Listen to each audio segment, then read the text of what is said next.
কেইদিনমানৰ পৰা মোৰ দাঁতৰ বিষ হৈ আছে আৰু সেইবাবে ওলালোঁ ডক্টৰ তাত যাবৰ বাবে। ওচৰৰ বা এজনীৰ লগত যাম মই ওলাই ৰেডি হৈ তাইৰ বাবে ৰখি আছিলোঁ। মানে মোৰ জেঠীমাৰ ছোৱালী হয়।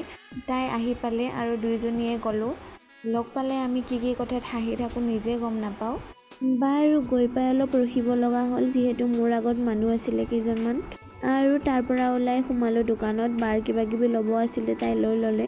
মাছৰুমৰ বাবে মই ল'লোঁ এয়া, যিহেতু তাৰ বাবে মই যিকোনো কিবা নহওক আনিবই লাগিব। আৰু তাৰপিছত মই এয়া বনাব লৈছোঁ। চিম্পুলকৈ চয়াবিন, গাজৰ, আলু এনেকৈ দি অকণমান এইখিনি ৰেডি কৰি লৈছোঁ। আৰু তাৰপিছত এয়া মই তেলত দি দিছোঁ মিঠি গুটি কেইটামান। আৰু মিঠি গুটি মই চবতে দিওঁ, ভাল পাওঁ। তাৰপিছত এইখিনি ধুনীয়াকৈ ভাজি তাত চাউলখিনি মিক্স কৰি পানী দি মই হুইচেল আহিব দিলোঁ আৰু মোৰ হৈ গ'ল ৰেডি। খাই ল'লোঁ। আৰু জুবিন দাৰ এটি পুৰণি প্ৰগ্ৰেম চাই মই জুবিন দাক মনত কৰি আছিলোঁ। বাৰু আজিলৈ ইমানেই, বাই।